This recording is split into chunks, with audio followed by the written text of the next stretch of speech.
Halo semuanya, selamat datang. Perkenalkan, nama saya Bagas Aji Prasetya. Saya adalah mahasiswa program studi sistem informasi di Universitas Terbuka dengan NIM 0565103373. Pada video kali ini, saya akan menjelaskan sebuah program Java untuk mata kuliah struktur data yang akan mencakup tiga metode utama, yaitu step dengan metode default, kemudian query dengan metode pivot, kemudian quicksort.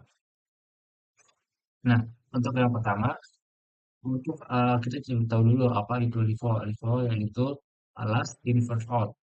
Nah, di mana LIFO ini adalah singkat, yaitu konsep di mana data yang terakhir masuk akan menjadi data yang pertama keluar. Konsep ini biasanya digunakan pada struktur data start. Atau contoh sederhananya adalah tumpukan piring. Piring yang terakhir diletakkan di atas akan menjadi piring pertama yang akan diambil. Selanjutnya kita akan masuk ke dalam sebuah program yang tadi saya buat. Di sini ada tiga program yaitu Stack, Query, dan Visual. Untuk yang pertama, penjelasan dulu tentang Stack. Pada bagian pertama, saya telah membuat sebuah program yang untuk membuat sebuah stack dengan tipe data integer, yaitu menggunakan perintah pivot. Kemudian, program menyiapkan data dalam array dengan perintah seperti berikut, yaitu dengan 8 data. Maka maka ini judul hasil output judul yang akan keluar pada stack info dan isi dari programan komedi ini. Di sini saya menggunakan sebuah perulangan for. Di sini perulangan for kita gunakan untuk membaca setiap elemen pada array data stack. Jadi setiap elemen dimasukkan ke dalam stack dengan metode push. Setelah data dimasukkan, isi stack langsung ditampilkan ke layar agar perubahan datanya bisa dilihat. Karena Stack menggunakan konsep FIFO, maka data yang kalian dimasukkan akan berada di posisi paling atas. Jadi ketika nanti ada proses pengambilan data, elemen yang tadi masuk akan keluar terlebih dahulu. Jika saya running, maka ini adalah hasil output dari program Stack. Dari output tersebut, kita dapat lihat bahwa data masuk secara berurutan dari 10 hingga 80.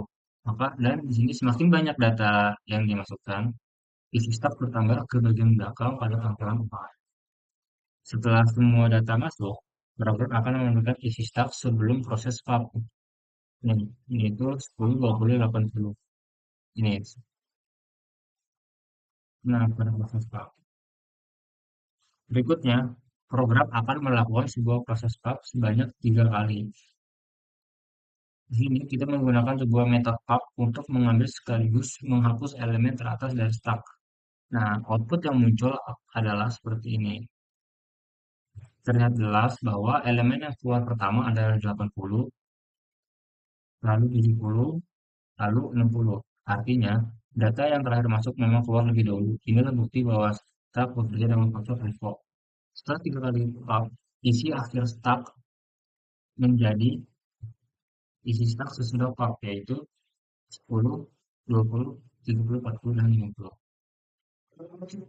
Selanjutnya pada proses query. Pada bagian kedua ini, program membuat query dengan menggunakan bantuan dari linked list, yaitu dengan kode seperti berikut. Kemudian kita menyiapkan sebuah data query dengan komen seperti berikut.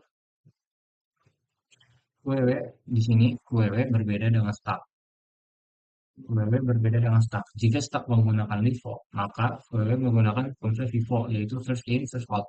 Artinya data yang pertama masuk akan menjadi data yang pertama keluar. Nah, di sini sistem outprint ini adalah judul hasil outputnya dari query. Kemudian untuk penjelasan setiap komen ini adalah program menggunakan sebuah perulangan for untuk memasukkan semua elemen array ke dalam query dengan metode add. Setiap kali data ditambahkan, isi PP akan langsung ditampilkan. Setelah semua data masuk, program menjalankan proses pengambilan data menggunakan metode for. Metode ini akan mengambil dan menghapus elemen paling depan dari query. Maka jika kita run, hasil outputnya akan keluar seperti ini. Seperti ini, Pak. Nah, dari hasil tersebut ini terlihat bahwa seluruh data masuk ke dalam PW secara berurutan dari 10 sampai 80. Kemudian program akan menampilkan isi QW sebelum di QW, yaitu ini. Setelah itu dilakukan proses di QW sebanyak 3 kali. Nah, dari output tersebut dapat dilihat bahwa data yang keluar pertama adalah 10, lalu 20, lalu 30. Ini menunjukkan bahwa QW bekerja dengan subkonsep FIFO, yaitu data yang pertama masuk akan keluar terlebih dahulu. Setelah 3 kali di QW keluar, isi akhir QW akan menjadi seperti keluar angka ini. Jadi selanjutnya pada konsep quicksort di sini pada bagian ketiga ini program menggunakan algoritma quicksort untuk mengurutkan data. Nah, data awal yang digunakan ialah ini data yaitu 50, 20, 80, 10, 60, 30, 70, dan 40. Ingin menjelaskan terlebih dahulu, quicksort ini adalah algoritma pengurutan yang bekerja dengan metode divide and conquer. Secara cara kerjanya adalah dia memilih sebuah pivot, kemudian membagi data menjadi 2 bagian. Nah, data yang lebih kecil dari pivot diletakkan di sebelah kiri, dan data yang lebih besar akan diletakkan di sebelah kanan. Setelah itu, proses yang sama dilakukan secara rekursif sampai semua data terurut. Pemirsa, ini adalah judul hasil, ini akan ada judul yang akan keluar dari output quicksort, dan penjelasan kodenya adalah pada bagian ini, metode quicksort ini, pada metode quicksort ini, dia berfungsi untuk membagi proses sorting menjadi bagian kiri dan kanan berdasarkan posisi pivot. Di dalam metode ini, jika nilai low lebih kecil dari high, maka program akan memanggil metode partition. Maka di sini akan memanggil sebuah metode partition.